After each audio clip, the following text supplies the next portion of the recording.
नमस्कार, news at Haryana देख रहे हैं और मैं आपके साथ रिया त्रिपाठी। आज की खबरों के इस खास बुलेटिन में आप सभी का स्वागत करती हूं।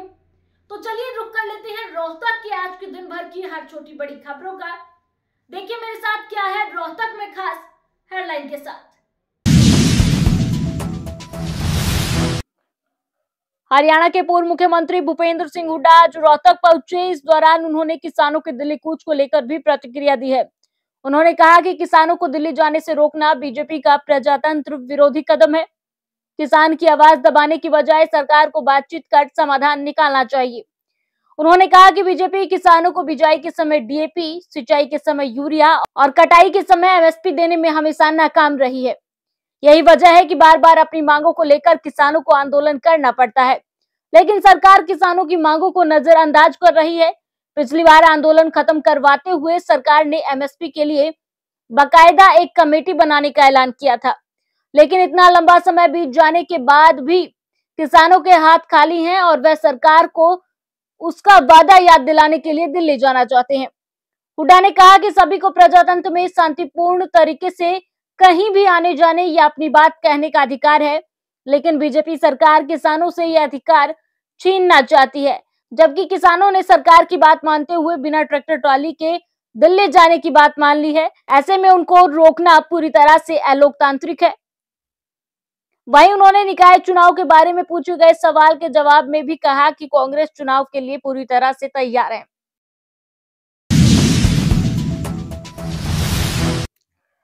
नगर पालिका कर्मचारी संघ हरियाणा ने आज स्थानीय निगम कार्यालय के प्रांगण में संघ के राज्य प्रधान नरेश कुमार शास्त्री की अध्यक्षता में राज्य स्तरीय कार्यकर्ता सम्मेलन आयोजित कर हरियाणा सरकार के खिलाफ प्रदेश के पालिका परिषद, निगम एवं फायर के कर्मचारियों की न्याय की उचित मांगों को लेकर आंदोलन का ऐलान कर दिया है। आंदोलन के प्रथम चरण में 16 व 17 दिसंबर को विरोध प्रदर्शन व गेट मीटिंग की जाएगी, जिसके बाद 24 दिसंबर को सभी मंत्रियों के आवासों पर प्रदर्शन करते हुए ज्ञापन देंगे और 9 व 10 जनवरी को सभी पालिकाओं, परिषदों व निगमों के समक्ष 12-12 घंटे की कर्मिक भूख हड़ताल की जाएगी। राज्य प्रधान नरेश शास्त्री ने आगामी रणनीति को लेकर बताया कि सरकार जल्द मांगे माने, नहीं तो बड़ा आंदोलन होगा।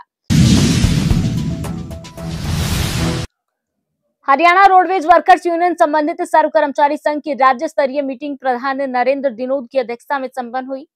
मीटिंग का संचालन महासचिव सुमेर सिवाच ने किया। All India road transport federation के महासचिव आर लक्ष्मैया व उपाध्यक्ष सरबत सिंह पुनिया उपस्थित रहे।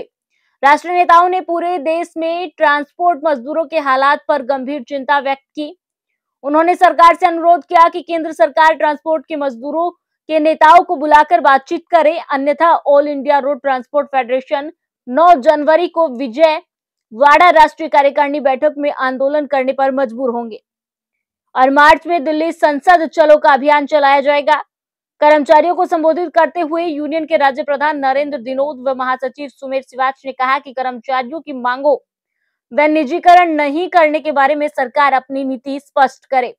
उन्होंने कहा लिपिक, चालक, परिचालक व अन्य कर्मचारियों के वेतनमान संशोधन करे, कौशल रोजगार निगम भंग कर सभी कर्मचारियों को पक्का करने, विभाग में खाली पदों पर पक्की भर्ती, खाली पदों पर प्रमोशन करने, अर्जित अवकाश में कटौती को रोककर दोबारा पुरानी छुट्टी लागू की जाए, पुरानी पेंशन स्कीम बहाल करने, जोखिम भत्ता देने, तकनीकी कर्मियों को तकनीकी वेतनमान देने, बकाया बोनस देने व सभी सरकारी बसों के चेसिस पर बॉडी बनवाने का काम एचआरसी गुड़गांव में करवाया जाए।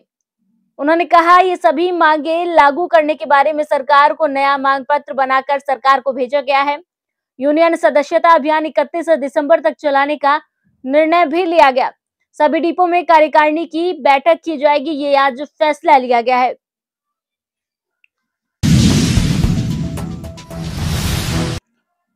रोहतक के इंदिरा कॉलोनी स्थित स्थानीय पार्क में बढ़ते नशे के खिलाफ महापंचायत का आयोजन किया गया, जिसमें सैकड़ों लोगों ने भाग लिया।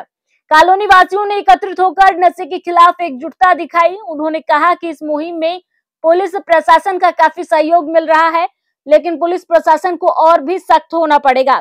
कॉलोनी में लगातार नशा बिक रहा है। पुलिस की नाकेबंदी से 1% नशा कम तो हुआ है, लेकिन खत्म नहीं हुआ है। इसके लिए पुलिस प्रशासन को भी हमारा साथ देना होगा और हमें उनके साथ मिलकर चलना होगा ताकि हम नशे को जड़ से खत्म कर सके। इसको लेकर तमाम संगठन भी सामने आए हैं। उन्होंने नशे के खिलाफ इस मुहिम को आगे बढ़ाने का निर्णय लिया है।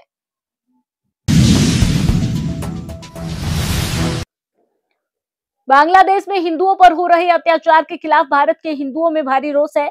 रविवार को रोहतक में हिंदू संगठनों से जुड़े लोगों का गुस्सा फूट पड़ा। रोहतक के आईटीआई में हिंदू संगठनों के लोग और संत भारी संख्या में एकत्रित हुए और बैठक कर पूरे घटनाक्रम की निंदा की। इसके पूर्व रेलवे रोड, भिवानी स्टैंड, किला रोड, छोटूराम चौक होते हुए आक्रोश रैली निकालते हुए पुरानी आईटीआई चौक पहुंचे।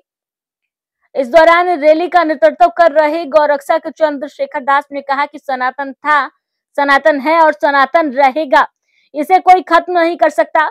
उन्होंने कहा आज हमें एक होने की जरूरत है और जो लोग जात पात पर हमें लड़ा रहे हैं उनके खिलाफ हमें एक होना होगा।